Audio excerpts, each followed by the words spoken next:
আলহামদুলিল্লাহ বাংলার মানুষকে আমরা বলবো প্রত্যেকটা ঘরে ঘরে প্রত্যেকটা মসজিদে যেভাবে মানুষ দোয়া করেছেন এই প্রোগ্রামের জন্য, তো আলহামদুলিল্লাহ আমরা গতকালকেই জানিয়ে দিয়েছিলাম যে পার্সোনাল ল বোর্ডের সভা আমাদের 26 তারিখে ডেট যেভাবে আমাদের ফিক্স আছে সেই দিনকেই হবে ইনশাআল্লাহ। তবে আমরা ফাইনাল জানাবো আগামীকাল।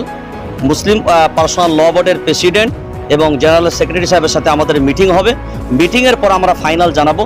তো আল্লাহর ইহসান প্রায় ঘণ্টাখানাক আলোচনার পরে আমরা সিদ্ধান্তে সকলে সহমত পোষণ করেছি এবং ঐক্যবদ্ধভাবে ইনশাআল্লাহ আগামী 26শে এপ্রিল ব্রিগেডে যেমনভাবে আমাদের প্রস্তুতির মিটিংয়ের সিদ্ধান্ত ছিল আগামী 26 তারিখে ইনশাআল্লাহ মিটিং আমাদের হচ্ছে।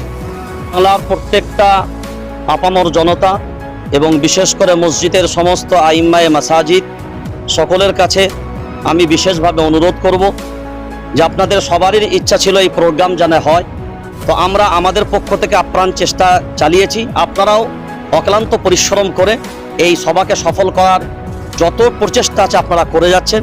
আপনাদের সকলের মেহনত আল্লাহ কবুল করুক, এ দোয়া রইল। তবে আমরা একটা জিনিস অনুরোধ করব, যতটা মেহনত আপনারা করেছিলেন, যারা চক্রান্তকারীরা চক্রান্ত করে এই সভাটাকে বানচাল করার একটা চক্রান্ত আমাদের মাঝখানে চলছিল, সেইগুলোকে সব পিছনে ফেলে আমরা নতুন উদ্দীপনা নিয়ে আগামী 26 তারিখকে কিভাবে সফল করব, আমি সমস্ত ইমামদের কাছে, সমস্ত সংগঠনের কাছে, সমস্ত মাসলাকি যারা আছেন দায়িত্বশীল সকলের কাছে অনুরোধ করব, সব মাসলাকি দ্বন্দ্ব ভুলে গিয়ে আসুন। আমরা একে অন্যের হাতে হাত রেখে ঐক্যবদ্ধভাবে কারো প্ররোচনায় পা না দিয়ে শান্তি শৃঙ্খলা বজায় রেখে এবং মুসলিম পার্সোনাল ল বোর্ড যে গাইডলাইন আমাদের কাছে দিয়েছেন সেই গাইডলাইন মেনে আগামী 26শে এপ্রিল সবার একটাই মুখ হবে কলকাতা ব্রিগেড চলো। আশা করি আপনারা সবাই স্বতঃস্ফূর্তভাবে ইনশাআল্লাহ ব্রিগেড প্যারেড ময়দানে আগামী 26 তারিখে সবার সাথে দেখা হবে ইনশাআল্লাহ।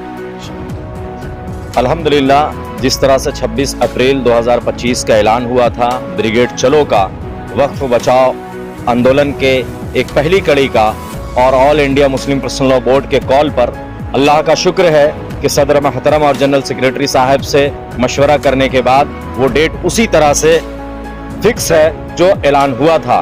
तो अल्लाह का शुक्र है और आप सब की दुआओं की बरकत से ये बड़ा इनिशिएटिव लिया गया है। आप तमाम लोगों से, देशवासियों से, बांग्लावासियों से गुजारिश है कि इसमें पूरा मुकम्मल सपोर्ट करें।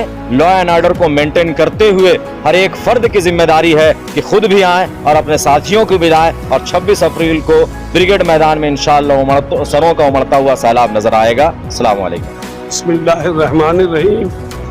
एक ही गुजारिश है, सबसे अहम गुजारिश, कि आप आइए शांति के साथ, कोई नाराबाजी नहीं, कोई स्लोगन नहीं, कोई जज्बात का ऐसा मुजाहरा नहीं जिससे किसी दूसरी कौम को तकलीफ हो। हम लोग इस हिंदुस्तान में मगरबी बंगाल में रहते हैं, अमन और शांति के साथ। जो बिरादरान वतन हैं, हिंदू भाई हैं, वो भी हमारे भाई हैं। हमारी लड़ाई मरकजी सरकार से है। वक्फ बिल के सिलसिले में जो एहतजाज चल रहा है उसके लिए मुत्तहिद होकर पुरअमन तरीके से आप लोग आए, यही गुजारिश है।